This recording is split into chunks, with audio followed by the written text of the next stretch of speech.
Olá a todos, meu nome é Júlia Portilho, sou bolsista de iniciação científica sob orientação do professor Tiago Krause e minha pesquisa intitulada A Bahia nas Relações Anglo-Portuguesas do século XVIII procura analisar as dinâmicas diplomáticas da relação anglo-portuguesa a fim de melhor compreender as motivações por trás das ações de embaixadores ingleses e portugueses no que diz respeito ao território brasileiro e ao comércio direto com o Brasil. E, com isso, identificar a relevância internacional do Brasil e, mais especificamente, da Bahia, no contexto de crise do início do século XVIII. Para a jornada desse ano, optei por recortar uma parte do meu trabalho e apresentar uma breve análise das fontes disponíveis na documentação diplomática britânica, os State Papers, que evidenciam o interesse inglês no comércio direto com o Brasil, assim como uma constante preocupação com a possibilidade de intensificação da presença francesa na América Portuguesa. Os State Papers fazem parte da documentação diplomática dos arquivos nacionais britânicos, existindo desde a dinastia Tudor e consistindo numa ampla gama de documentos. A série estudada foi a 89 relacionada a Portugal e ao todo 33 cartas foram transcritas e analisadas dos volumes 20 ao 28.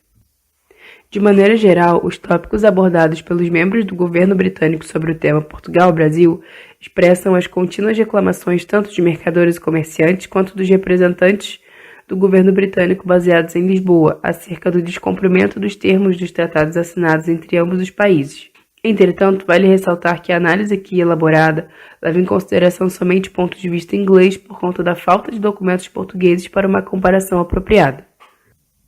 Algumas correspondências manifestam a insatisfação dos representantes do governo inglês com o frequente desrespeito aos privilégios garantidos pelo Tratado de Paz e Amizade, assinado por Portugal e Inglaterra em 1654. Em carta de 1715, alguns membros da Companhia de Comerciantes Ingleses em Lisboa escrevem ao diplomata inglês James Stanhope sobre as condições do comércio inglês em Portugal e no Brasil. Na carta, discutem sobre o aumento e declínio do comércio britânico e comentam com confiança que o ouro proveniente do Brasil influenciou diretamente o aumento do seu comércio de tecidos. Sugerem também que, se o comércio do ouro brasileiro seguir aumentando, o de lã acompanhará o ritmo. No entanto, na mesma carta, comentam que alguns portugueses causam dificuldades do comércio e impedem comerciantes ingleses de venderem e comprarem em navios portugueses, apesar de ministros portugueses não negarem, mas confessarem que os comerciantes estrangeiros tinham essa liberdade garantida pelo tratado.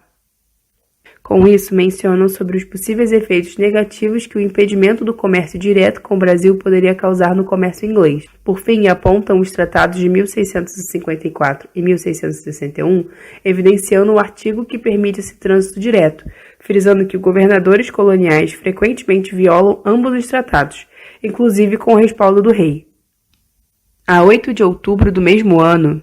um decreto real foi passado denunciando uma situação de comércio não autorizado de navios ingleses no Brasil.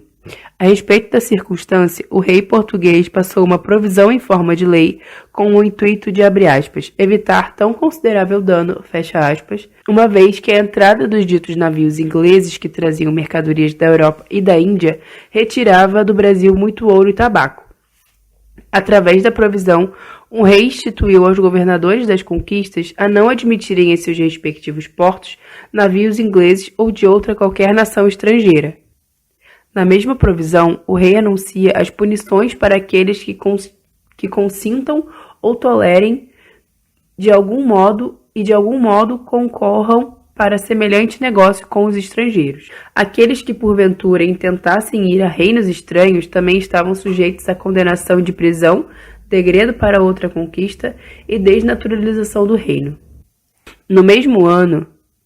no entanto, o governador da Bahia assume que a permissão às nações estrangeiras de levarem escravos até seu porto era do maior interesse para o Estado do Brasil, o que levou as autoridades lusitanas a suspeitarem de uma confluência entre os interesses de alguns agentes mercantis sediados na Bahia e certos negociantes estrangeiros. Assim, essa questão foi motivo de controvérsias entre os comerciantes baianos e os homens de negócio de Lisboa, que defendiam a total proibição da entrada de navios estrangeiros nos portos do Brasil.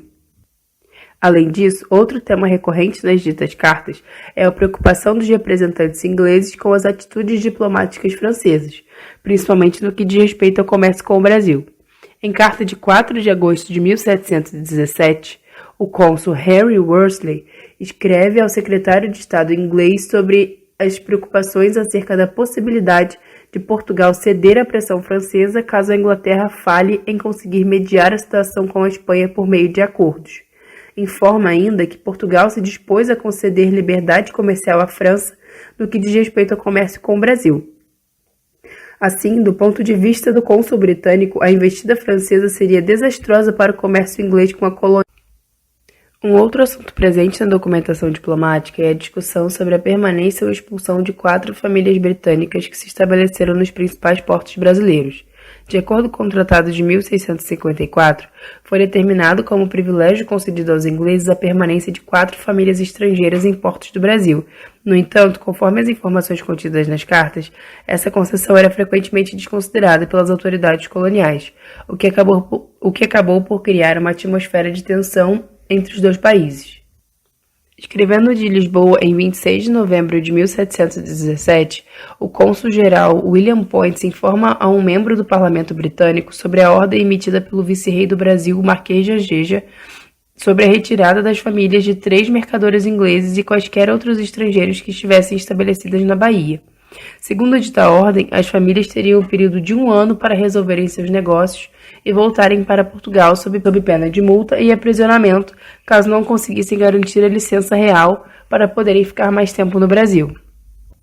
Na mesma carta, o cônsul-geral comunica que os membros das casas de negócio britânicas estabelecidas na Bahia fizeram uma representação conjunta e uma petição ao vice-rei, apontando o artigo 2º do Acordo de Paz, o qual permitia o comércio e a residência de comerciantes estrangeiros em qualquer parte dos domínios lusos, sem a necessidade de nenhum salvo-conduto ou licença. No mês seguinte, Dom Diogo de Mendonça Corte Real, importante político português, escreve ao embaixador britânico Henry Worsley sobre o assunto, dizendo que as famílias expulsas pela ordem do vice-rei poderiam sim permanecer na Bahia. A carta é uma resposta a uma primeira enviada pelo embaixador britânico sobre a questão, esclarecendo que a ordem do vice-rei não foi direcionada às famílias, mas a um comerciante específico cuja licença concedida para residir na Bahia por 2 anos havia expirado. Assim, a partir da análise das fontes apresentadas no presente trabalho e tendo em mente os objetivos anteriormente explicitados de entender o que se era discutido sobre o Brasil, quais os interesses da Inglaterra na colônia lusa e em quais contextos das cartas que mencionam o Brasil e a Bahia estavam inseridos, pode-se depreender algumas questões gerais, como o interesse britânico em um comércio direto com o Brasil, que não precisasse da mediação de Portugal, e a frequente preocupação com a influência francesa tanto sobre a colônia quanto sobre a metrópole. Dessa forma, entende-se que a relevância do Brasil para países estrangeiros de maneira geral esteve atrelada tanto a finalidades comerciais, visto que principalmente após a descoberta das minas de ouro, a colônia tornou-se uma das principais zonas do comércio internacional do período, quanto a questões políticas do ponto de vista da soberania dos estados que estavam em processo de constituição. No que diz respeito ao comportamento dos governadores coloniais no tocante à frequente inobservância dos termos dos tratados que garantiam acesso aos territórios coloniais a comerciantes ingleses, o despacho do Marquês de Angeja, o decreto em forma de lei passado pelo rei Dom João em 1716 e a consulta do Conselho Ultramarino sobre a conveniência dos navios estrangeiros no Brasil, que menciona a lei de proibição do tal comércio realizado por estrangeiros na colônia lusa, fica evidente que as queixas dos comerciantes e diplomatas ingleses a respeito não eram sem fundamento. Portanto, diante do que foi aqui apresentado, podemos considerar que, para investigações que busquem compreender o Brasil colonial dentro do sistema internacional, as perspectivas que enfatizam seu caráter relativamente global são bastante interessantes. Alguns trabalhos recentes sobre o tema vêm mostrando o potencial desse tipo de abordagem, sem que aquelas que priorizam a narrativa bilateral tornem-se obsoletas. Assim, a partir do entendimento das relações anglo-portuguesas, é possível perceber a relevância do Brasil e de sua capital na conjuntura internacional do século XVIII, para além de sua função de abastecedor da metrópole.